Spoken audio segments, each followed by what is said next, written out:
Το έτος 1941 η Ιουγκοσλαβία ήταν μια ποικιλόμορφη χώρα, αποτελούμενη από διαφορετικές εθνοτικές ομάδες και θρησκείες που είχε προσπαθήσει να διατηρήσει ουδετερότητα κατά τη διάρκεια του Δευτέρου Παγκοσμίου Πολέμου. Ωστόσο, η στρατηγική της θέση στα Βαλκάνια την κατέστησε βασικό στόχο για τις δυνάμεις του άξονα. Υπό την πίεση της Γερμανίας, η Ιουγκοσλαβική κυβέρνηση συμφώνησε να ενταχθεί στο τριμερές σύμφωνο, αλλά ένα πραξικόπημα υπό την ηγεσία φιλοσυμμαχικών αξιωματικών προκάλεσε την οργή του Χίτλερ. Σε απάντηση, η ναζιστική Γερμανία και οι σύμμαχοί της εισέβαλαν στη Ιουγκοσλαβία τον Απρίλιο του έτους 1941, διαιρώντας την επικράτειά της μεταξύ διαφόρων κατοχικών κρατών.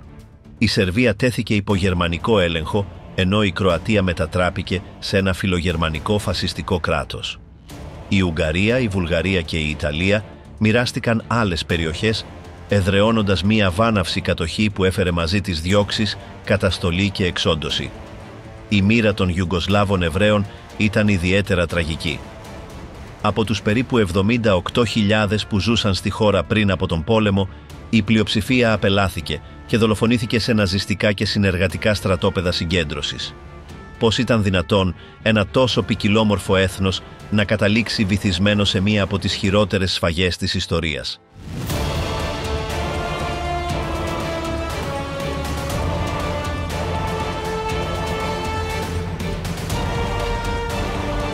Αναγκασμένοι να υποταχθούν η αρχή του ναζιστικού ζυγού στη Ιουγκοσλαβία. Το Ιουγκοσλαβικό εγχείρημα προέκυψε μετά τη λήξη του Πρώτου Παγκοσμίου Πολέμου το έτος 1918, έπειτα από την πτώση της Αυστρο-Ουγγρικής Αυτοκρατορίας. Η Σερβία ενώθηκε με άλλα εδάφη, σχηματίζοντας το βασίλειο των Σέρβων, Κροατών και Σλοβαίνων, που αργότερα ονομάστηκε Ιουγκοσλαβία. Αυτή η χώρα είχε ως στόχο να ενώσει τους λεγόμενους νότιους σλαβικούς λαούς, ενσωματώνοντας διάφορες εθνοτικές ομάδες κατανεμημένες σε πολλές περιοχές. Οι Σέρβοι, ορθόδοξοι στο θρήσκευμα, είχαν πρωτεύουσα το Βελιγράδι. Οι Κροάτες, κυρίως καθολικοί, βρίσκονταν στο Ζάγκρεμπ. Οι Βόσνοι, μουσουλμάνοι με τουρκική καταγωγή. Στο Σαράγεβο, οι Σλοβαίνοι, επίσης καθολικοί. Στη Λιουμπλιάνα, οι Μαυροβούνοι, με ορθόδοξη παράδοση. Στην Τσέτινιε, οι Μακεδόνες, με ελληνικές επιρροές. Στα Σκόπια και οι Κωσοβάροι, μουσουλμάνοι αλβανικής καταγωγής, στην Πρίστινα. Κατά τη διάρκεια του 20ου αιώνα, η σταθερότητα του βασιλείου της Ιουγκοσλαβίας επηρεάστηκε από τις εντάσεις μεταξύ των διαφόρων κοινοτήτων, κυρίως λόγω της κυριαρχίας των Σέρβων επί της Κροατίας και της Σλοβενίας, των οποίων οι κάτοικοι ένιωθαν ότι το Βελιγράδι τους περιθωριοποιούσε. Η δημόσια διοίκηση ελεγχόταν κατά κύριο λόγο από Σέρβους αξιωματούχους, το ίδιο συνέβαινε και σε βασικούς τομείς της οικονομίας και των χρηματοπιστωτικών δραστηριοτήτων. Στον βασιλικό Ιουγκοσλαβικό στρατό, η σερβική παρουσία ήταν συντριπτική. Από τους 165 στρατηγούς, μόνο 4 δεν ανήκαν σε αυτήν την ομάδα. Αυτές οι ανισότητες φτωχοποίησαν πολλές περιοχές και ενίσχυσαν την ανάπτυξη εθνικιστικών κινημάτων αντίθετων στην ενότητα της χώρας, όπως οι Κροάτες Ουστάσα ή η Εσωτερική Μακεδονική Επαναστατική Οργάνωση. Η τελευταία βρισκόταν πίσω από την επίθεση στη Μασσαλία, όπου δολοφονήθηκε ο βασιλιάς Αλέξανδρος Άχρα. Ο θάνατος του μονάρχη άφησε τον θρόνο χωρίς ηγεσία και η αντιβασιλεία πέρασε στα χέρια του Παύλου Άθα μέχρι ότου ο πρίγκιπας Πέτρος Β φτάσει στην ηλικία ενηλικίωσης το έτος 1941. Όταν ξεκίνησε ο Δεύτερος Παγκόσμιος Πόλεμος το έτος 1939, η Ιουγκοσλαβία παρέμεινε ουδέτερη, καθώς ο πόλεμος δεν είχε φτάσει στο έδαφος της και η κυβέρνησή της διατηρούσε καλές σχέσεις με τη Γερμανία.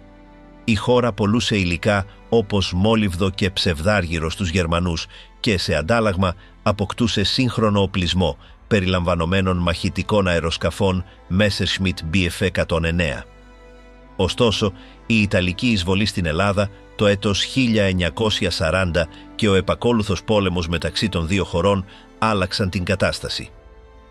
Ενάντια σε κάθε προσδοκία, οι Έλληνες κατάφεραν να αποθήσουν τα Ιταλικά στρατεύματα έως την Αλβανία. Αυτό έθεσε τη Ιουγκοσλαβία στο στόχαστρο δύο δυνάμεων, της Γερμανίας, η οποία χρειαζόταν να περάσει από το έδαφος της για να βοηθήσει την Ιταλία, και του Ηνωμένου Βασιλείου, που έβλεπε στα Βαλκάνια μια ευκαιρία για αποσταθεροποίηση του Τρίτου Ράιχ. Αρχικά, η Ιουγκοσλαβία προσπάθησε να διατηρήσει την ουδετερότητα στην εξωτερική πολιτική. Ωστόσο, υπήρχαν διχασμένες απόψεις στο εσωτερικό της χώρας. Μια μερίδα υπό την ηγεσία του Σέρβου στρατηγού Μιλάν Νέντιτς υποστήριζε συμμαχία με την Ιταλία για να συμμετάσχει στην εισβολή στην Ελλάδα και, σε αντάλλαγμα, να αποκτήσει την περιοχή της Θεσσαλονίκης. Την ίδια στιγμή, μεγάλο μέρος των Κροατών, των Μουσουλμάνων και των Μακεδόνων συμπαθούσε τις δυνάμεις του άξονα. Αντίθετα, οι Σέρβοι, οι Μαυροβούνιοι και οι Σλοβαίνοι, μαζί με την Ορθόδοξη Εκκλησία, την ανώτατη στρατιωτική ηγεσία, τη μοναρχία και τους βασικούς οικονομικούς κύκλους, τάσσονταν υπέρ των συμμάχων. Ακόμη και το Κομμουνιστικό Κόμμα, που λειτουργούσε στην παρανομία υπό την ηγεσία του Ιώσιπ Τίτο, υποστήριζε επίσης τη Δύση. Αυτή η εσωτερική διάσπαση επιδεινώθηκε όταν, στις 27 Νοεμβρίου του έτους 1940, ο Αδόλφος Χίτλερ απέτησε από την κυβέρνηση της Ιουγκοσλαβίας σαφή στάση ως προς την ουδετερότητά της, υπονοώντας το ενδεχόμενο να επιτραπεί η διέλευση γερμανικών στρατευμάτων προς τα ελληνοαλβανικά σύνορα. Από τις αρχές του έτους 1941, το Βελιγράδι προσπαθούσε να καθυστερήσει οποιαδήποτε απόφαση ώστε να αποφύγει την εμπλοκή στον πόλεμο. Ωστόσο, στις 14 Φεβρουαρίου, ο πρόεδρος Ντράγκισα Τσβετκόβιτς και ο υπουργός εξωτερικών Αλεξάντερ Τσίντσαρ Μάρκοβιτς ταξίδεψαν στην Αυστρία για να συναντηθούν στο Σάλτσμπουργκ με τον Γιόαχιμ φον Ρίμπεντροπ, ενώ ο αντιβασιλέας Παύλος Άακα μετέβη στο Μπέρχτεσγκάντεν για να συναντήσει τον Χίτλερ. Οι Γερμανοί πρότειναν στη Ιουγκοσλαβία να ενταχθεί στο τριμερές σύμφωνο με τη Γερμανία, την Ιταλία και την Ιαπωνία, με αντάλλαγμα εμπορικές συμφωνίες προς όφελος της χώρας, περισσότερη επιρροή στη Νότια Ευρώπη, πρόσβαση σε σύγχρονο οπλισμό και την παραχώρηση του λιμανιού της Θεσσαλονίκης εις βάρος της Ελλάδας. Αν και η πρόταση ήταν δελεαστική, οι ηγέτες δίσταζαν, διότι γνώριζαν ότι ο πληθυσμός θα αντιδρούσε έντονα όταν μάθαινε την είδηση στο Βελιγράδι. Μάλιστα, προτού πάρθει κάποια απόφαση, ο Υπουργός Πολέμου Ντούσαν Πέσιτς, στενά συνδεδεμένος με το Ηνωμένο Βασίλειο, υπέβαλε την παραίτησή του. Έπειτα από έναν μήνα χωρίς απάντηση, ο Χίτλερ έχασε την υπομονή του και απείλησε να αναστείλει την πώληση προμηθειών προς τη Ιουγκοσλαβία από την Τσεχοσλοβακία μέσω της εταιρείας Σκόντα. Επιπλέον, στις 19 Μαρτίου εξέδωσε τελεσίγραφο απαιτώντας άμεση απάντηση. Τελικά, υπό αυτή την πίεση, οι Τσβετκόβιτς και Τσίντσαρ Μάρκοβιτς ταξίδεψαν ξανά στην Αυστρία την ίδια εβδομάδα και, σε μία τεταμένη πράξη, επίσημα επικύρωσαν την προσχώρηση της Ιουγκοσλαβίας στο τριμερές σύμφωνο. Το πραξικόπημα που άλλαξε τη μοίρα της Ιουγκοσλαβίας. Στις 2:20 τα ξημερώματα της 27ης Μαρτίου του έτους 1941, η Ιουγκοσλαβία υπέστη ένα πραξικόπημα μόλις 3 ημέρες μετά την ένταξή της στο τριμερές σύμφωνο. Στο Βελιγράδι, ο στρατηγός Ντούσαν Σίμοβιτς διέταξε την ανάπτυξη αρμάτων μάχης και πυροβολικού σε όλη την πόλη, ενώ τα στρατεύματά του εξασφάλιζαν τον έλεγχο του Υπουργείου Πολέμου. Ταυτόχρονα, ο στρατηγός Μπόρα Μίρκοβιτς κατάφερε να εξεγείρει ολόκληρη την πολεμική αεροπορία. Λίγο μετά την Ανατολή, οι στασιαστές είχαν ήδη καταλάβει κρίσιμα γραφεία, στρατώνες και το ταχυδρομείο. Εισέβαλαν επίσης στο Βασιλικό Παλάτι, απομάκρυναν από την εξουσία τον αντιβασιλέα Παύλο Πά και ανάγκασαν σε παραίτηση τον πρόεδρο Ντράγκισα Τσβετκόβιτς και τον υπουργό εξωτερικών Αλεξάντερ Τσίντσαρ Μάρκοβιτς. Επιπλέον, συνέλαβαν τον Μίλαν Σταγιαντίνοβιτς, φασίστα ηγέτη της χώρας, και τον έστειλαν στο Ηνωμένο Βασίλειο. Η εξέγερση επεκτάθηκε γρήγορα, αποκτώντας υποστήριξη στο Ζάγκρεμπ, στο Σαράγεβο και στα Σκόπια, γεγονός που ακύρωσε την προσχώρηση της Ιουγκοσλαβίας στον άξονα. Με το νέο πολιτικό σκηνικό, ο Πέτρος Β ανακηρύχθηκε βασιλιάς, αν και δεν είχε ακόμη φτάσει στην ηλικία ενηλικίωσης. Το Σερβικό Δημοκρατικό Κόμμα ανέλαβε τη διακυβέρνηση, προκαλώντας δυσαρέσκεια σε άλλες κοινότητες, ιδίως τους Κροάτες. Όμως το σοβαρότερο πρόβλημα προέκυψε με την αντίδραση της Γερμανίας. Στη Σερβία, χιλιάδες άνθρωποι βγήκαν στους δρόμους κρατώντας βρετανικές σημαίες και επιτέθηκαν ακόμη και στο αυτοκίνητο του Γερμανού πρεσβευτή. Οργισμένος για αυτό που θεώρησε προδοσία, ο Αδόλφος Χίτλερ διέταξε να τιμωρηθεί η Ιουγκοσλαβία με άμεση εισβολή. Η κυβέρνηση του Σίμοβιτς σύντομα κατάλαβε ότι η γερμανική απάντηση ήταν αναπόφευκτη. Προσπάθησαν να κατευνάσουν την κατάσταση, διαβεβαιώνοντας το Βερολίνο ότι δεν θα εντάσσονταν στους συμμάχους, αλλά κανείς δεν τους πίστεψε. Αντιμέτωποι με τον επικείμενο κίνδυνο, στράφηκαν στο Ηνωμένο Βασίλειο, ελπίζοντας σε ενισχύσεις. Ωστόσο, η υποσχεθήσα βοήθεια δεν έφτασε. Οι Βρετανοί, απασχολημένοι με την προέλαση του Africa Corps στην Αίγυπτο, κατάφεραν να στείλουν μόνο μερικά στρατεύματα στην Ελλάδα. Νιώθοντας ότι εξαπατήθηκαν, ο Σίμοβιτς αρνήθηκε να συναντηθεί στις 30 Μαρτίου με τον Υπουργό Εξωτερικών του Ηνωμένου Βασιλείου, Άντονι Ίντεν. Ωστόσο, την 1η Απριλίου συναντήθηκε με τον στρατηγό Τζον Ντιλ και τον Έλληνα διοικητή Αλέξανδρο Παπάγο για να σχεδιάσουν μια πιθανή άμυνα εν ώψη της επικείμενης γερμανικής επίθεσης. Ο βασιλικός Ιουγκοσλαβικός στρατός διέθετε 31 μεραρχίες ανεπτυγμένες στα Βαλκάνια, οι περισσότερες πεζικού και κάποιες ιππικού. Αυτές οι μονάδες ήταν οργανωμένες σε διαφορετικές στρατιωτικές ομάδες, με ανεξάρτητους σχηματισμούς που περιλάμβαναν διάφορες στρατηγικές δυνάμεις. Αν και οι στρατιώτες ήταν καλά εκπαιδευμένοι και διέθεταν σύγχρονο εξοπλισμό, η εθνοτική ποικιλομορφία εντός των στρατευμάτων προκαλούσε εσωτερικές συγκρούσεις. Πολλοί έβλεπαν τον πόλεμο ως ευκαιρία για λιποταξία ή ακόμη και για συμμαχία με τον άξονα. Όσον αφορά τα τεθωρακισμένα, ο εξοπλισμός ήταν παλιός και περιορισμένος. Από τα 172 άρματα μάχης του πρώτου τεθωρακισμένου τάγματος, τα 110 ήταν Renault FT-17 από τον Πρώτο Παγκόσμιο Πόλεμο, ενώ τα 54 που απέμεναν αποτελούνταν από γαλλικά Renault R30, 5 και 8 SID τσεχοσλοβακικής προέλευσης, όλα παροχημένα μοντέλα. Αντίθετα, η βασιλική πολεμική αεροπορία της Ιουγκοσλαβίας διέθετε έναν πιο ποικιλόμορφο στόλο, με αεροσκάφη διαφορετικών γενεών. Παρότι υπήρχαν παλαιά μοντέλα, λειτουργούσαν επίσης μαχητικά Messerschmitt Bf 109 και βομβαρδιστικά Dornier 17 αγορασμένα από τη Γερμανία, καθώς και δίδυμα βρετανικά Blenheim. Το βασιλικό ναυτικό της Ιουγκοσλαβίας, Ιουγκοσλοβένσκα Κραλιεύσκα Μορναρίκα, με έδρα τα λιμάνια της Αδριατικής, διέθετε μικρό στόλο σε σύγκριση με το Ιταλικό πολεμικό ναυτικό. Το κύριο πλοίο του ήταν το ελαφρύ καταδρομικό Δαλματία, συνοδευόμενο από αντιτορπιλικά και υποβρύχια κατανεμημένα σε βάσεις στη Δαλματία και το Μαυροβούνιο. Συνολικά, οι Ιουγκοσλαβικές δυνάμεις αριθμούσαν 850.000 στρατιώτες, 172 άρματα μάχης και 623 αεροσκάφη κατανεμημένα σε μαχητικά, βομβαρδιστικά, μεταγωγικά και εκπαιδευτικά αεροπλάνα.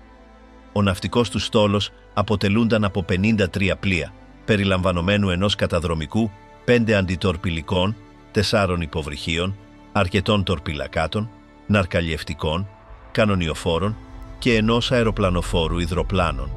Επιχείρηση Τιμωρία, η στρατηγική του άξονα για την ήττα της Ιουγκοσλαβίας. Υπό την ονομασία Επιχείρηση Τιμωρία ή Οδηγία αριθμός 25, η Γερμανία ετοίμασε την εισβολή στη Ιουγκοσλαβία για τις αρχές του Απριλίου του έτους 1941. Η στρατηγική συνίστατο στην επίθεση από διαφορετικά σημεία, χρησιμοποιώντας στρατιωτικές βάσεις στην Ουγγαρία, τη Ρουμανία και τη Βουλγαρία. Με αυτή την ανάπτυξη, οι Ιουγκοσλαβικές δυνάμεις θα βρίσκονταν περικυκλωμένες σε πολλαπλά μέτωπα, γεγονός που θα επέτρεπε στους Γερμανούς να προελάσουν χωρίς να συναντήσουν μεγάλη αντίσταση. Με αυτόν τον τρόπο θα άνοιγαν δρόμο στη Σλοβενία, τη Σερβία, την Κροατία και την Ις, παγιδεύοντας σταδιακά τον εχθρό έως ότου εξαναγκαστεί η κυβέρνηση στο Βελιγράδι να παραδοθεί. Ο δεύτερος γερμανικός στρατός, υπό την ηγεσία του Μαξιμιλιάν Φον Βάιξ, τοποθετήθηκε ανάμεσα στην Αυστρία και την Ουγγαρία, ενώ ο 12ος στρατός, με διοικητή τον Βίλχελμ Λίστ, αναπτύχθηκε στη Βουλγαρία και τη Ρουμανία. Από εκεί, οι Γερμανοί θα προέλαβναν προς τη Σλοβενία και την Κροατία, εξασφαλίζοντας τον έλεγχο του ποταμού Σάβου και συνεχίζοντας έπειτα προς τη Βοσνία. Παράλληλα, μια άλλη ομάδα κρούσης θα προχωρούσε προς το Βελιγράδι και θα καταλάμβανε το Κόσοβο και τη Μακεδονία, παίρνοντας τις σημαντικότερες πόλεις. Την ίδια στιγμή, άλλο τμήμα του στρατού θα κατευθυνόταν προς την Ις και το πέρασμα του Βαρδάρη, με στόχο τη σύνδεση με την εισβολή στην Ελλάδα στη λεγόμενη επιχείρηση Μαρίτα. Εκτός από τη Γερμανία και άλλες δυνάμεις του άξονα συμμετείχαν στην επίθεση. Η Ουγγαρία, υπό την ηγεσία του Μίκλος Χόρτι, αποδέχτηκε να συμμετάσχει στην επίθεση με αντάλλαγμα την περιοχή της Βοηβοντίνα. Ωστόσο, ο πρωθυπουργός Παλ Τελέκη, που υποστήριζε το σύμφωνο φιλίας με τη Ιουγκοσλαβία, αφαίρεσε τη ζωή του βλέποντας τη χώρα του να παραβιάζει τη συμφωνία. Από την πλευρά του, ο Μουσολίνι υποστήριξε την εισβολή με την ελπίδα να προσαρτήσει τη Δαλματία και τα νησιά της Αδριατικής, εδάφη που η Ιταλία δεν είχε καταφέρει να ανακτήσει μετά τον Πρώτο Παγκόσμιο Πόλεμο. Η Βουλγαρία, υπό τον Τσάρο Βόρις τον Τρίτο, προσχώρησε με την πρόθεση να ανακτήσει την Άνω Μακεδονία, ενώ η Αλβανία, επηρεασμένη από την Ιταλία, επιδίωκε να επεκταθεί προς το Κόσοβο. Η Ρουμανία, υπό την ηγεσία του Ιων Αντωνέσκου, δεν έστειλε απευθείας στρατεύματα, αλλά επέτρεψε στους Γερμανούς να χρησιμοποιήσουν τις στρατηγικές βάσεις της στο Τιμισοάρα. Η Ιταλία, μετά τη Γερμανία, ήταν η χώρα που διέθεσε τις περισσότερες δυνάμεις στην εισβολή. Από τις Άλπεις της Ιουλίας, ένας Ιταλικός στρατός προχώρησε προς τη Σλοβενία και τα νοτιοδυτικά της Κροατίας, ενώ άλλη ομάδα εισέβαλε στο Μαυροβούνιο και τη Μακεδονία από την Αλβανία. Η Ουγγαρία επίσης έπαιξε ενεργό ρόλο, στέλνοντας στρατεύματα στο βόρειο τμήμα της Σερβίας. Η Βουλγαρία ανέπτυξε στρατιωτικές μονάδες στην περιοχή της Νης και η Αλβανία συνέβαλε με τη φασιστική της πολιτοφυλακή για την υποστήριξη της αλβανικής κοινότητας στο Κόσοβο. Από την άλλη, η Ρουμανία συνέβαλε με πυροβολικό και στρατιωτικά τμήματα σε στρατηγικά σημεία.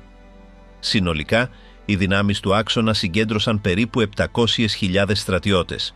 Από αυτούς, 337.000 ήταν Γερμανοί, 250.000 Ιταλοί, 100.000 Ούγγροι, 15.000 Βούλγαροι, 5.000 Αλβανοί και 1.000 Ρουμάνοι. Όσον αφορά τον εξοπλισμό, το μπλοκ του άξονα διέθετε 875 άρματα μάχης και 1.756 αεροσκάφη, κυρίως στα χέρια της Γερμανίας και της Ιταλίας. Εκτέλεση του σχεδίου. Η πτώση. Κατά τη διάρκεια της νύχτας της 6ης Απριλίου του έτους 1941, μια βάση του Ιουγκοσλαβικού στρατού που βρισκόταν περίπου 128 χιλιόμετρα από το Βελιγράδι, εντόπισε εχθρικά αεροσκάφη να πετούν πάνω από τα σύνορα με την Ουγγαρία. Χωρίς δυνατότητα αντίδρασης, περίπου 150 γερμανικά αεροσκάφη υπό την ηγεσία του στρατηγού Αλεξάντερ Λέρ, ρουμανικής καταγωγής, μαζί με ορισμένες ιταλικές μονάδες, έφτασαν στην πρωτεύουσα της Σερβίας. Μια ομάδα 50 βομβαρδιστικών Στούκα ξεκίνησε την επίθεση, ρίχνοντας εμπριστικές βόμβες στο κέντρο της πόλης. Την ίδια στιγμή, μαχητικά Messerschmitt Bf 109 και βομβαρδιστικά Messerschmitt Bf 110 επιτέθηκαν στο αεροδρόμιο του Ζέμουν, όπου κατέστρεψαν στο έδαφος 50 ιουγκοσλαβικά αεροσκάφη, μεταξύ των οποίων 26 βομβαρδιστικά Dornier Do 17 και άλλα παλαιότερα μοντέλα.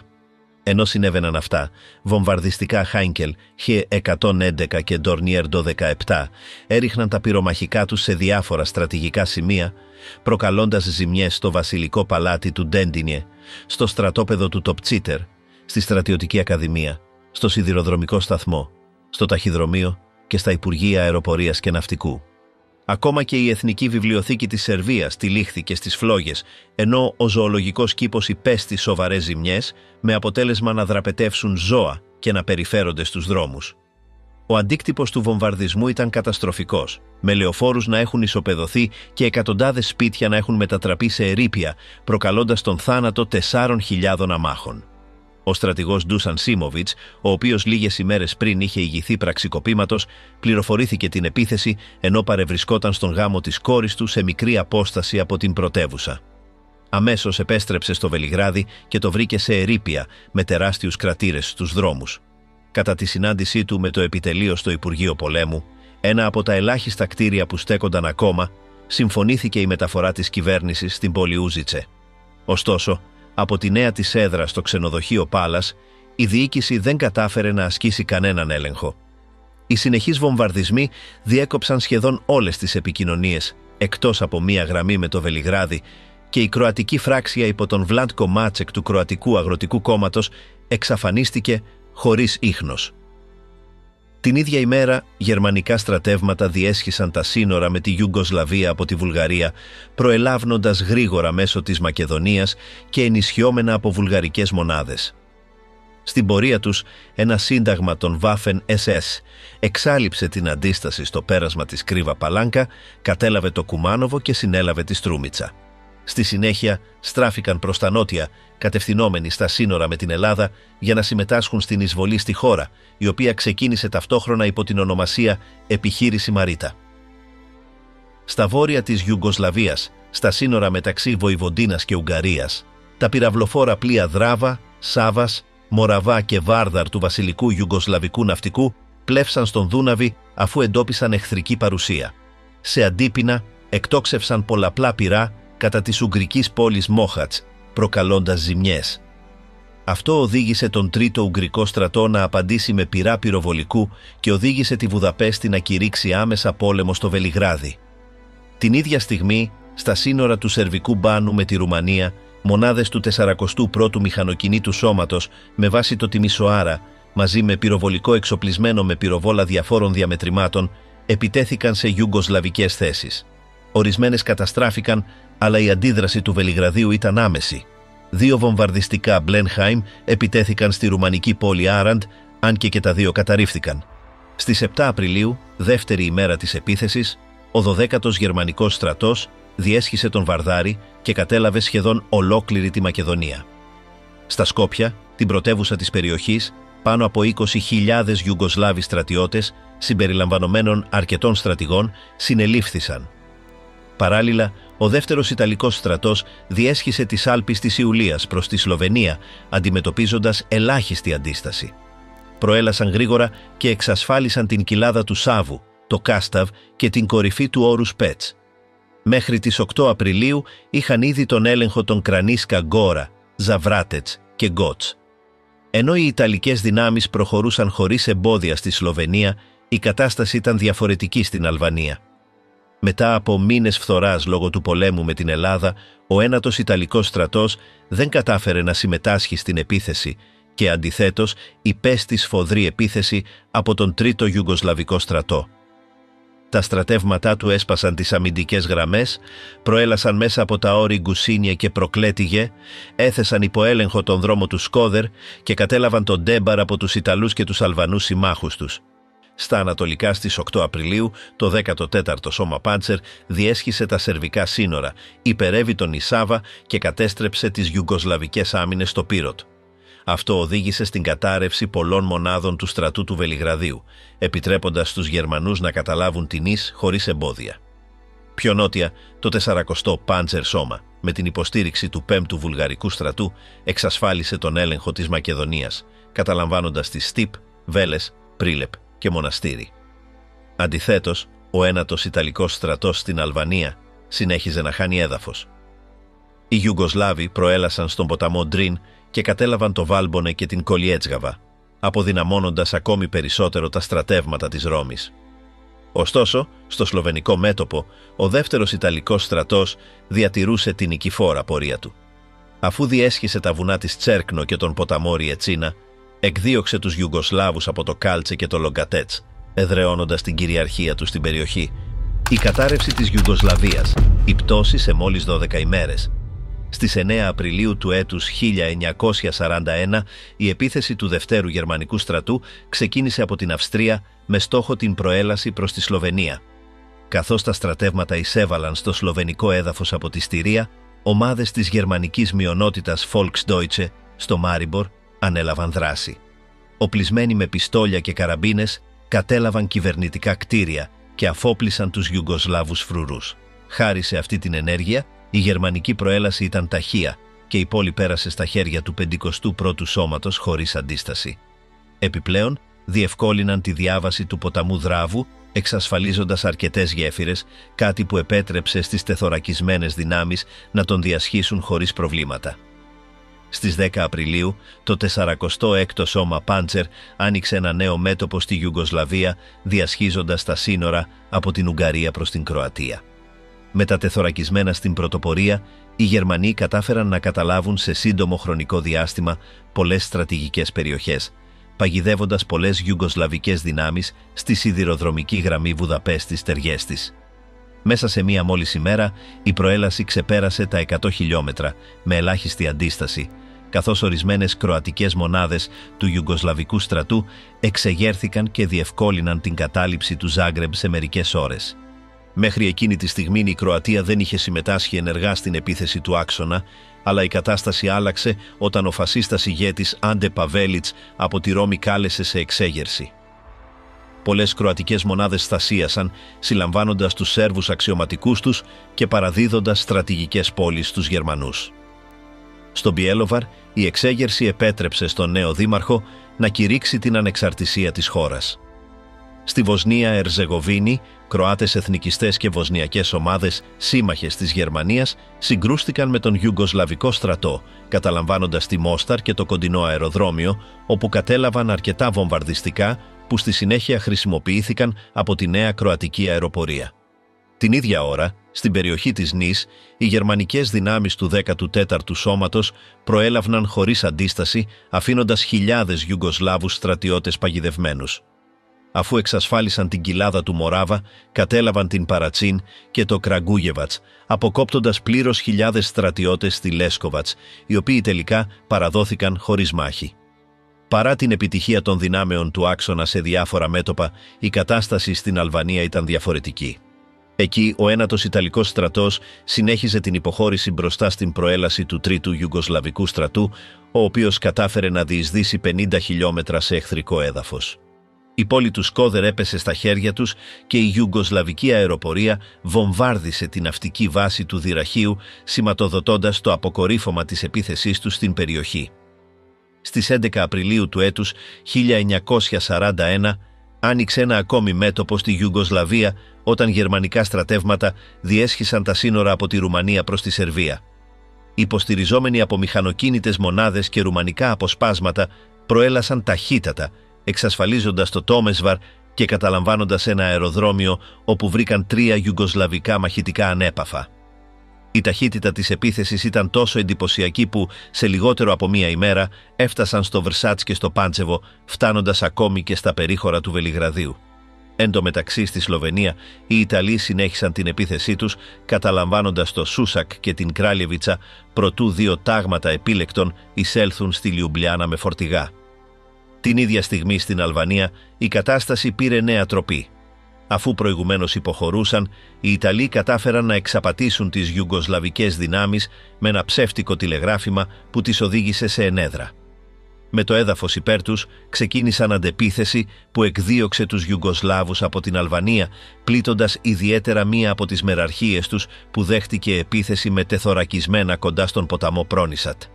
Στην Κροατία, ο Ιουγκοσλαβικός στρατός αντιμετώπιζε σοβαρές δυσκολίες.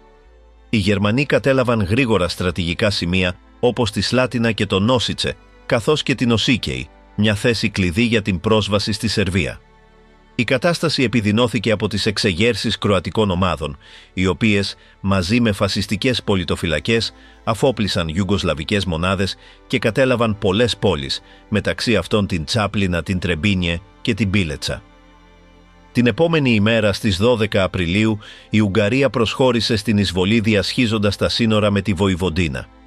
Προελάβνοντας προς 3 διαφορετικές κατευθύνσεις, τα στρατεύματά της κατέλαβαν το Σέζουμ, συνέλαβαν την Μπάτσκα και έφτασαν στη Δράβα, αν και η προέλασή τους ανεστάλλει προσωρινά στο Νόβι Σάντ, όπου ο σερβικός πληθυσμός, οπλισμένος με ό,τι είχε στη διάθεσή του, προσπάθησε να αντισταθεί. Σε άλλα σημεία της χώρας, η επίθεση του άξονα συνεχιζόταν ασταμάτητα. Αφού εξόντωσαν ιουγκοσλαβικές μονάδες στην Οσιέκ, οι Γερμανοί προέλασαν με εντυπωσιακή ταχύτητα, καταλαμβάνοντας τη Μητρόβιτσα, το Λαζάρεβατς, το Σβόρνικ, το Βάλιεβο, το Σίσακ και την Μπίχατς. Πιο δυτικά, άλλες μονάδες εκαθάρισαν την κοιλάδα του Νίτσαβα και έφτασαν στην κορυφή του όρους Άβαλα. Εν τω μεταξύ, οι Ιταλοί κατέλαβαν το Κάρλοβατς και το Σεν και αποβίβασαν στρατεύματα σε νησιά της Αδριατικής. Στη θάλασσα, ο Ιουγκοσλαβικός στόλος παγιδεύτηκε στα λιμάνια λόγω της Ιταλικής ναυτικής υπεροχής και η γερμανική αεροπορία βύθισε το πυραυλοφόρο Ντράβα στον Δούναβη, προκαλώντας 121 απώλειες. Κατά το ηλιοβασίλεμα της 12ης Απριλίου του έτους 1941, προκεχωρημένα τμήματα της δεύτερης μεραρχίας SS Panzer Das Reich έφτασαν στα προάστια του Βελιγραδίου. Μια ομάδα υπό την ηγεσία του λοχαγού Fritz Klingenberg αποφάσισε να ρισκάρει σε μια επικίνδυνη επιχείρηση. Διέσχισαν το Δούναβι με μηχανοκίνητο σκάφος, καταφέρνοντας να αποβιβαστούν χωρίς να εντοπιστούν από τους Ιουγκοσλάβους φρουρούς. Αφού μπήκαν στην πόλη, εκμεταλλεύτηκαν τη σύγχυση για να κινηθούν ανεμπόδιστα, αφόπλησαν τις τοπικές δυνάμεις και κατέλαβαν το δημαρχείο. Εκεί, μόνο 6 στρατιώτες κατάφεραν να απομακρύνουν τον δήμαρχο Γεβρέμ Τόμιτς και να τον αντικαταστήσουν με τον Ιβαν Μίλιτσεβιτς, ο οποίος διέταξε την παράδοση της φρουράς. Τα μεσάνυχτα μεταξύ 12ης και 13ης, ολόκληρο το Βελιγράδι πέρασε υπό τον έλεγχο του 12ου Γερμανικού στρατού. Στις 13 Απριλίου, η γερμανική επίθεση μειώθηκε σε ένταση, αλλά οι σύμμαχοί τους συνέχισαν να προελάβουν. Ιταλικά στρατεύματα στη Σλοβενία κατέλαβαν το Οτότσατς και το Γκράντατς, ενώ στην Αλβανία, δυνάμεις του άξονα ξεκίνησαν την προέλασή τους στο Μαυροβούνιο, εκδιώκοντας ό,τι είχε απομείνει από τον τρίτο Ιουγκοσλαβικό στρατό κοντά στη λίμνη του Σκόδερ. Στη Βοηβοντίνα, Ούγγροι στρατιώτες συγκρούστηκαν σε αστικές μάχες στο Νόβι Σαντ, αν και κατάφεραν να καταλάβουν τη Σέντα και να εξασφαλίσουν την περιοχή της Μπαράνια. Στις 14 Απριλίου η κατάσταση επιδεινώθηκε για τη Ιουγκοσλαβία. Ιταλικές μονάδες κατέλαβαν το Κνίν, ενώ οι Ούγγροι εξασφάλισαν πλήρως τη Βοηβοντίνα με την κατάληψη του Νόβι Σαντ. Μπροστά σε αυτό το σκηνικό, ο βασιλιάς Πέτρος Β και η κυβέρνησή του, που είχαν μεταφέρει προσωρινά την πρωτεύουσα στο Πάλε, αποφάσισαν να διαφύγουν. Ταξίδεψαν πρώτα στο Κνίν του Μαυροβουνίου, έπειτα στην Αθήνα της Ελλάδας και τελικά έφτασαν στο Κάιρο, όπου το Ηνωμένο Βασίλειο τους προσέφερε καταφύγιο. Την επόμενη ημέρα, στις 15 Απριλίου, επιχειρήθηκε η εκένωση όσων είχαν απομείνει από τη βασιλική πολεμική αεροπορία της Ιουγκοσλαβίας. 18 αεροσκάφη κατάφεραν να απογειωθούν με προορισμό την Αίγυπτο, αλλά 5 βομβαρδιστικά καταστράφηκαν σε γερμανική αεροπορική επιδρομή στο αεροδρόμιο της Παραμυθιάς στην Ελλάδα. Εν τω μεταξύ, στην Ξηρά, η προέλαση του άξονα συνεχιζόταν χωρίς αντίσταση. Γερμανικά στρατεύματα προερχόμενα από την Κροατία εισήλθαν στη Βοσνία Ερζεγοβίνη, καταλαμβάνοντας την Μπάνια Λούκα, το Τράβνικ, τη Ζέμικα και το Σαράγεβο. Παράλληλα, ο 12ος Γερμανικός στρατός κατέλαβε το Βάλιεβο και διέσχισε τον ποταμό Δρίνα, ενώ οι Ιταλοί στη Νότια Κροατία καταλάμβαναν το Γκόσπιτς, το Σεμπέμκο, το Σπλίτ, το Σίμπενικ και το Μέτκοβιτς. Το Μαυροβούνιο, μέχρι τότε λιγότερο επηρεασμένο από την εισβολή, υπέστη ένα καθοριστικό πλήγμα στις 16 Απριλίου. Ιταλικά στρατεύματα συνέτριψαν τον τρίτο Ιουγκοσλαβικό στρατό και κατέλαβαν την Ποντγκόριτσα. Στη συνέχεια προχώρησαν προς τον Νίξιτς και ενώθηκαν με Κροάτες αντάρτες στην Τρεμπίνιε. Νοτιοανατολικά, στα σύνορα με την Αλβανία, οι Ιταλοί στρατιώτες κατέλαβαν τη Μακεδονία, παίρνοντας τον Ντέμπαρ, την Οχρίδα, τη Στρούγκα και την Πίτολα, ενώ στο Κωσυφοπαίδιο, με τη βοήθεια της αλβανικής πολιτοφυλακής, κατέλαβαν το Πρίζρεν.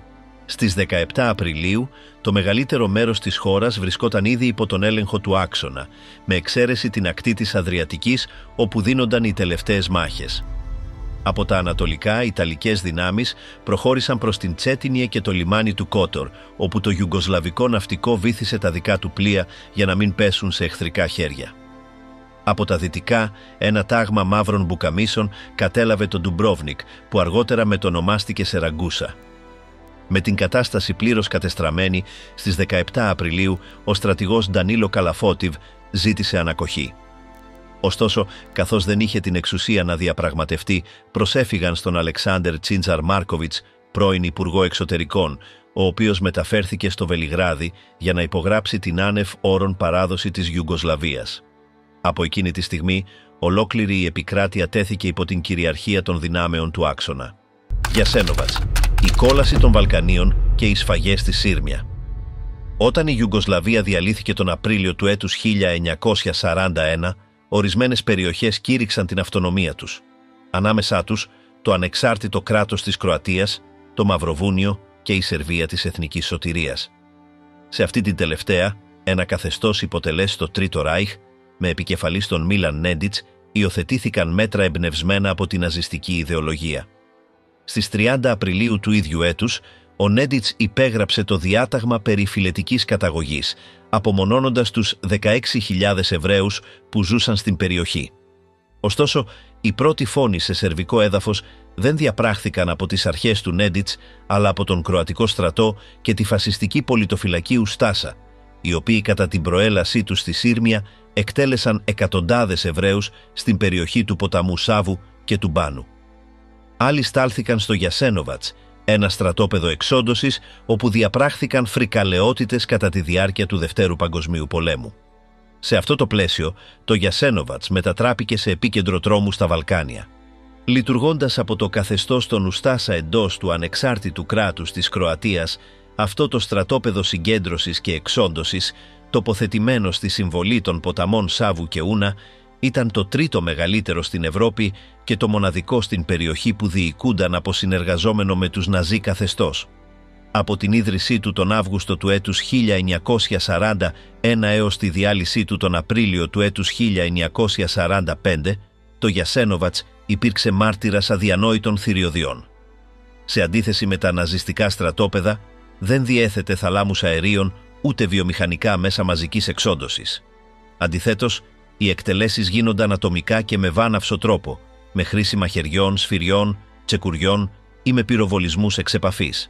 Κύρια θύματα ήταν οι Σέρβοι, στο πλαίσιο της γενοκτονίας κατά του λαού τους, ακολουθούμενοι από Εβραίους, Ρωμά και πολιτικούς αντιπάλους. Το στρατόπεδο αποτελούνταν από ένα σύμπλεγμα 5 υποστρατοπέδων, εκτινόμενο σε έκταση 210 τετραγωνικών χιλιόμετρων στις δύο όχθες των ποταμών Σάβου και Ούνα. Το μεγαλύτερο από αυτά ήταν το αποκαλούμενο Τούβλινο εργοστάσιο, τοποθετημένο 100 χιλιόμετρα από το Ζάγκρεμπ. Υπήρχαν επίσης άλλοι τομείς, όπως το Στάρα Γκράντισκα, το Γκράντιν Αντόνια, 5 αγροκτήματα καταναγκαστικής εργασίας και το στρατόπεδο των Ρωμά στην Ούστιτσα. Ο ακριβής αριθμός των θυμάτων παραμένει αντικείμενο συζήτησης, αλλά οι πιο αποδεκτές εκτιμήσεις δείχνουν ότι περίπου 100.000 άνθρωποι δολοφονήθηκαν στο Γιασένοβατς μεταξύ των ετών 1941 και 1945, γεγονός που το καθιστά ένα από τα πιο θανατηφόρα στρατόπεδα εξόντωσης του Δευτέρου Παγκοσμίου Πολέμου. Σάιμιτστε, το στρατόπεδο θανάτου και το φορτηγό αερίου που εξάλειψε τους Εβραίους της Σερβίας.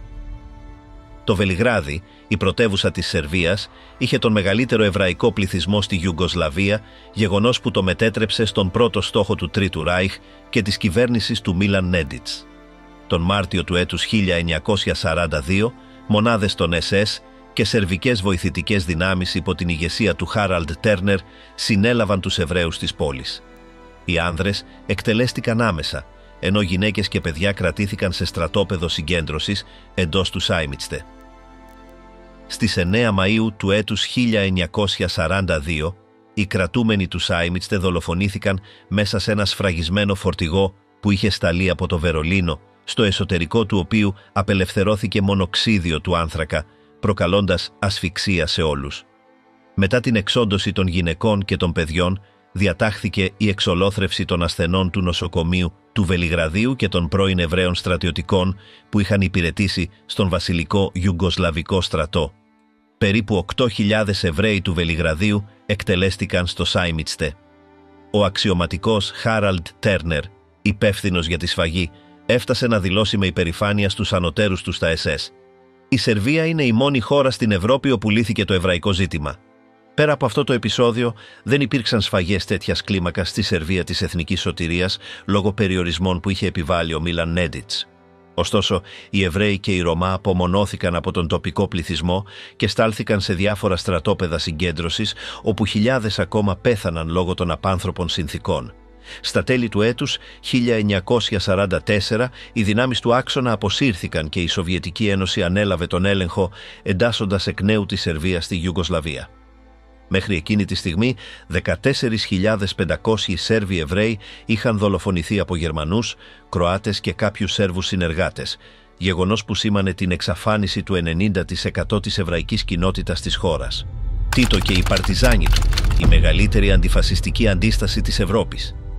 Οι Ιουγκοσλάβοι Παρτιζάνοι, γνωστοί επίσημα ως Εθνικός Απελευθερωτικός Στρατός και παρτιζανικά αποσπάσματα της Ιουγκοσλαβίας, αποτέλεσαν ένα κομμουνιστικό κίνημα αντίστασης που πολέμησε κατά των δυνάμεων του άξονα, κυρίως των Ναζί, σε ιουγκοσλαβικό έδαφος κατά τη διάρκεια του Δευτέρου Παγκοσμίου Πολέμου. Υπό την ηγεσία του Ιώσιπ Μπροζ Τίτο, θεωρήθηκαν η πιο αποτελεσματική αντιφασιστική δύναμη στην Ευρώπη εκείνης της σύγκρουσης. Αρχικά, δρούσαν ως αντάρτικη ομάδα, αλλά με τον καιρό μετατράπηκαν σε οργανωμένο στρατό που έφτασε να αριθμεί περίπου 650.000 μαχητές στα τέλη του έτους 1944. Κύριος στόχος τους ήταν να εκδιώξουν τους εισβολείς και να δημιουργήσουν ένα σοσιαλιστικό κράτος που θα ενσωμάτωνε όλες τις εθνότητες της Ιουγκοσλαβίας.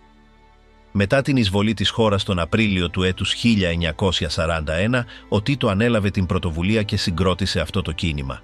Η αντάρτικη επίθεση ενισχύθηκε αφού η Γερμανία επιτέθηκε στη Σοβιετική Ένωση τον Ιούνιο.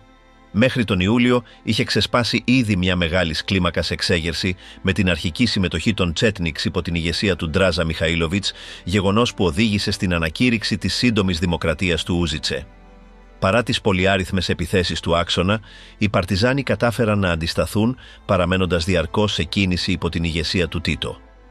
Στα τέλη του έτους 1943, οι σύμμαχοι αποφάσισαν να αποσύρουν την υποστήριξή τους από τον Μιχαήλοβιτς και να στηρίξουν τον Τίτο, όταν διαπίστωσαν ότι οι Τσέτνιξ συνεργάζονταν με τον εχθρό. Στη διάσκεψη της Τεχεράνης, οι Παρτιζάνοι αναγνωρίστηκαν επίσημα. Ένα χρόνο αργότερα, το φθινόπωρο του έτους 1944, τα στρατεύματα του Τίτο, με τη βοήθεια του Κόκκινου Στρατού, κατάφεραν να απελευθερώσουν το Βελιγράδι.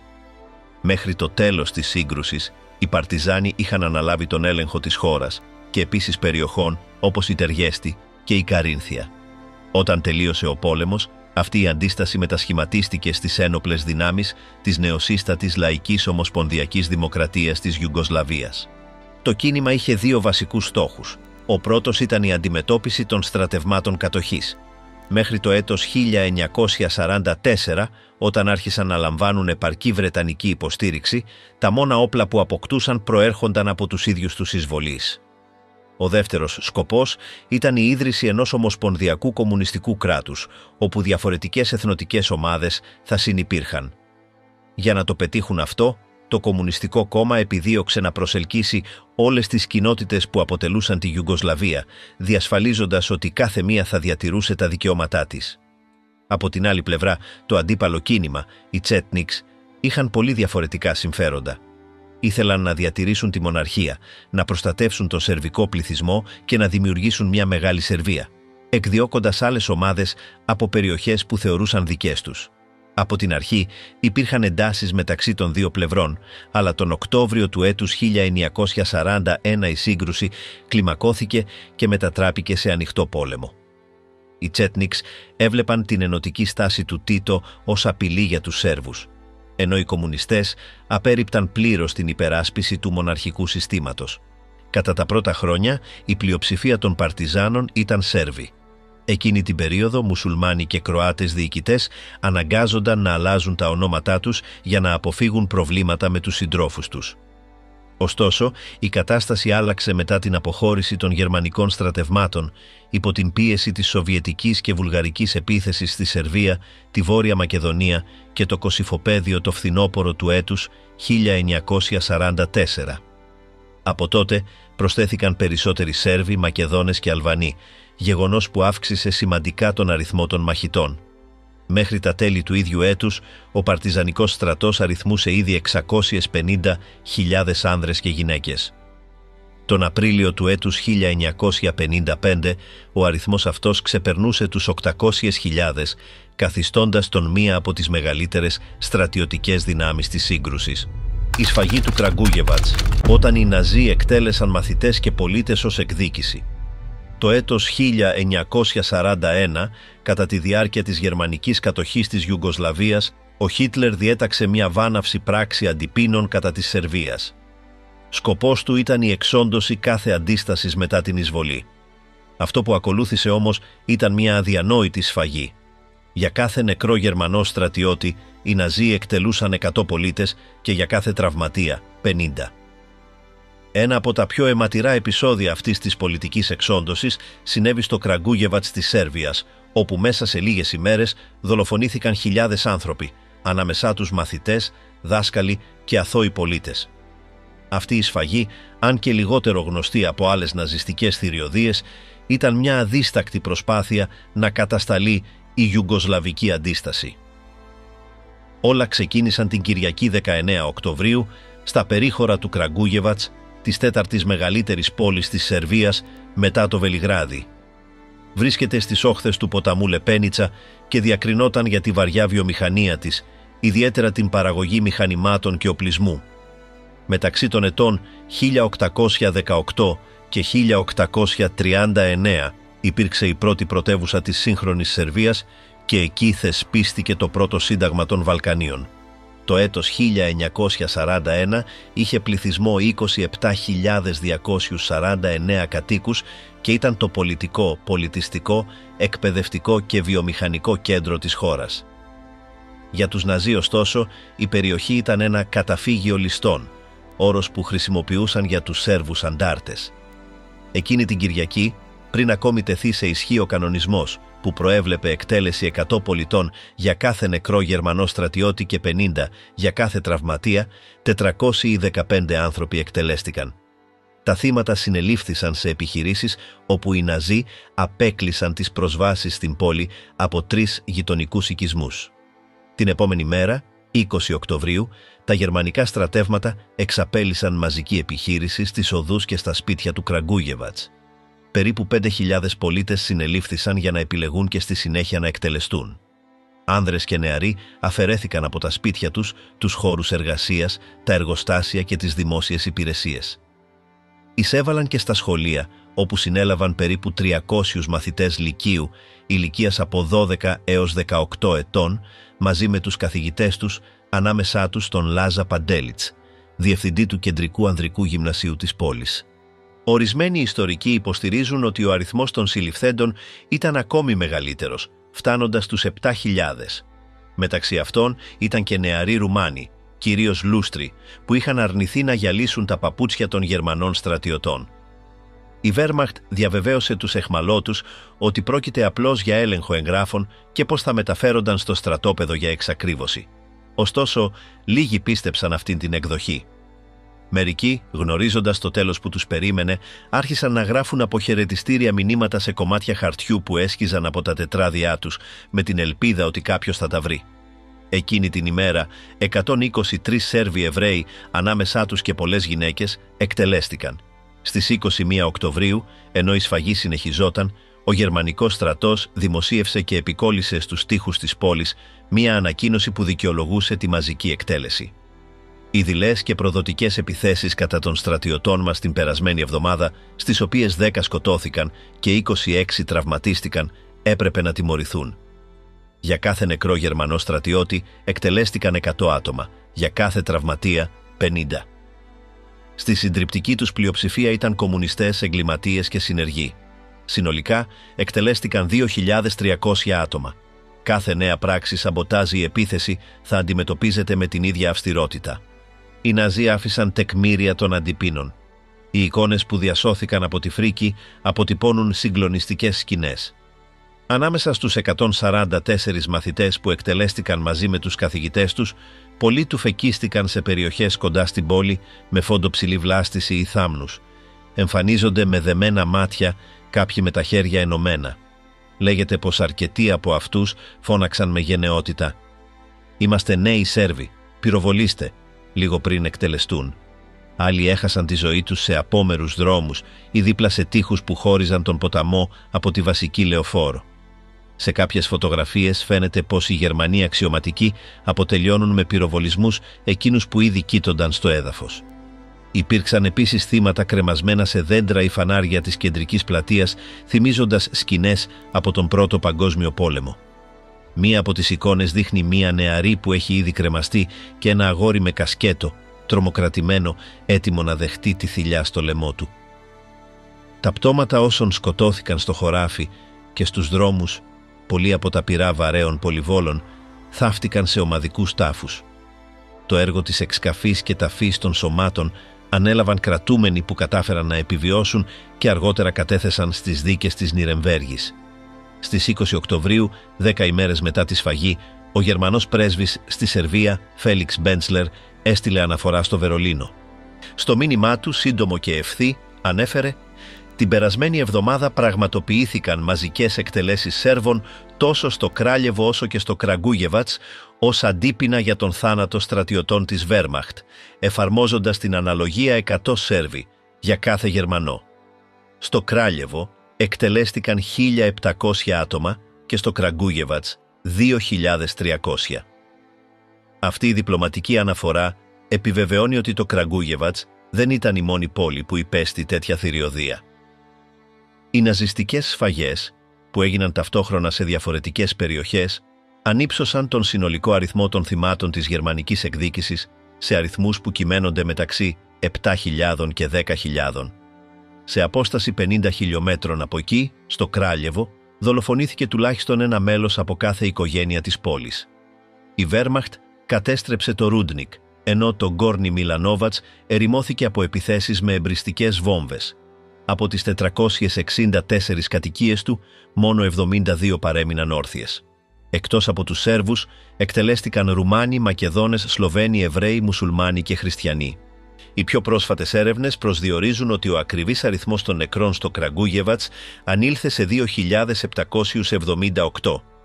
Αυτό καταγράφεται στο Πάρκο Μνήμης της πόλης και στο Μουσείο 21 Οκτωβρίου, όπου φυλάσσονται αποχαιρετιστήριες επιστολές που γράφτηκαν από τους καταδικασμένους μαζί με τα προσωπικά τους αντικείμενα και έγγραφα που θυμίζουν τη σφαγή.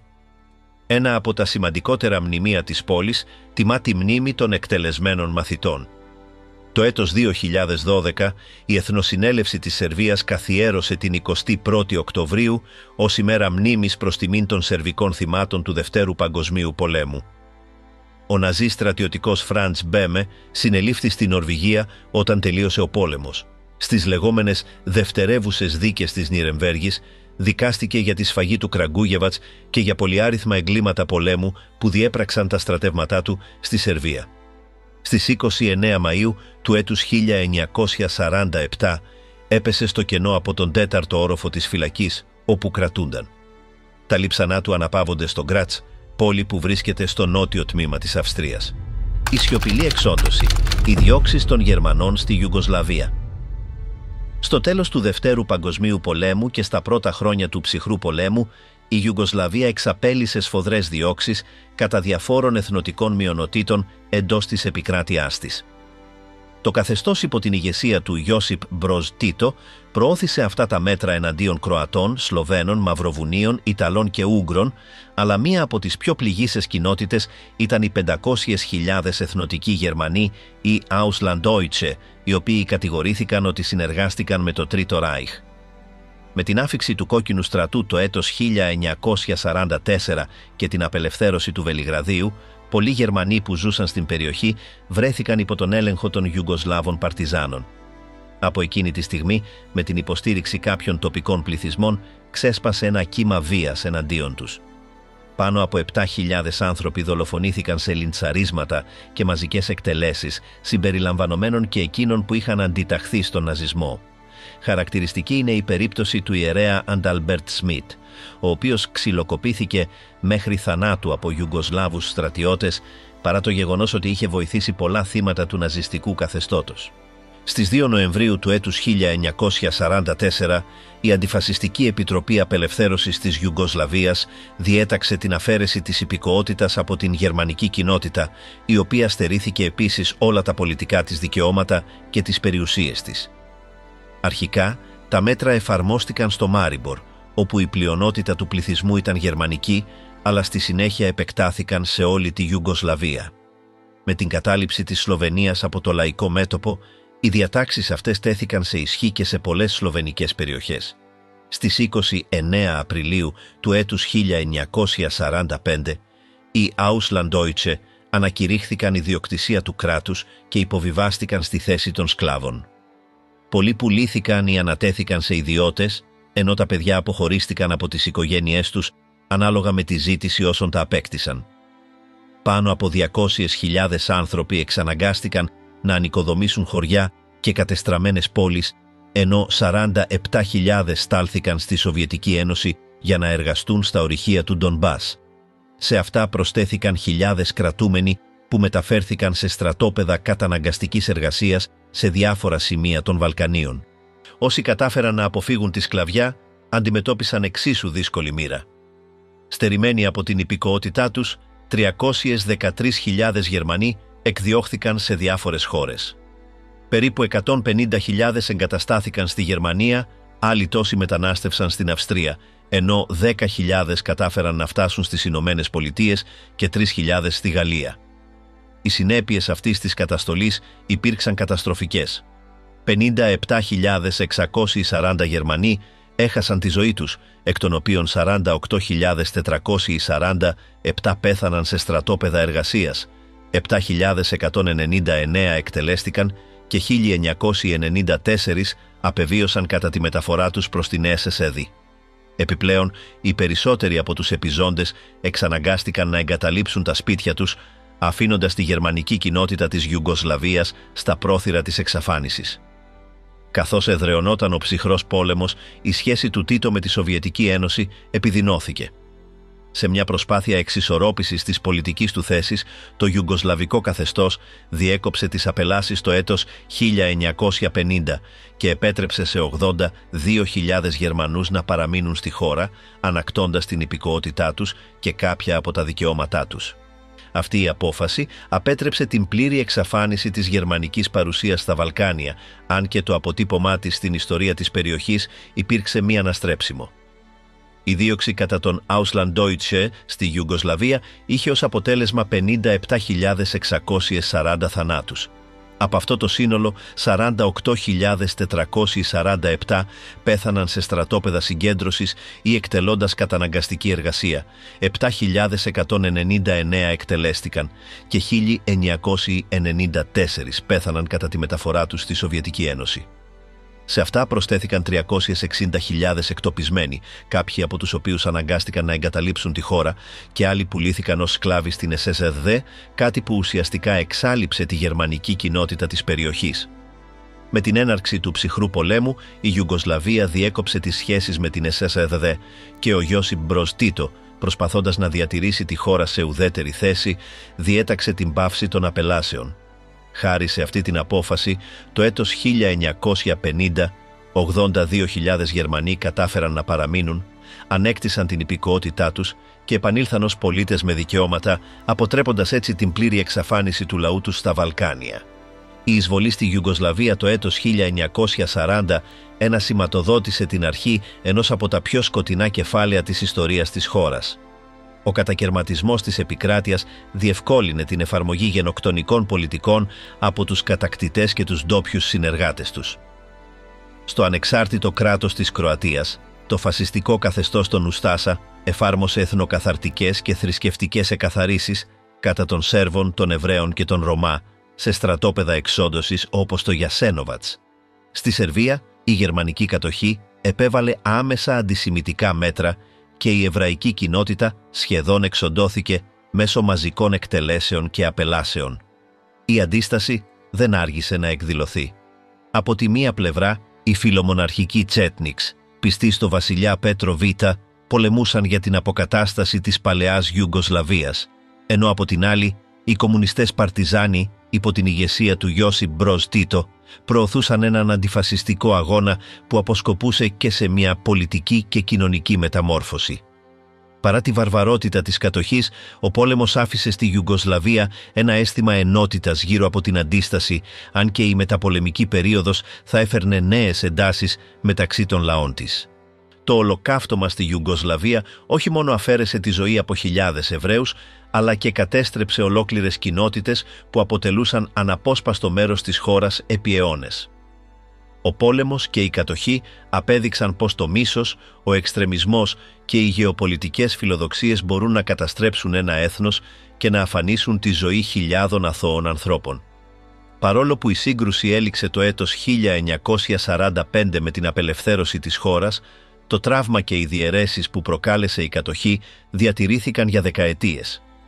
Πώς ήταν δυνατόν ένα τόσο διαφορετικό και πλούσιο σε ιστορία έθνος να βυθιστεί σε μια τόσο φρικτή καταστροφή?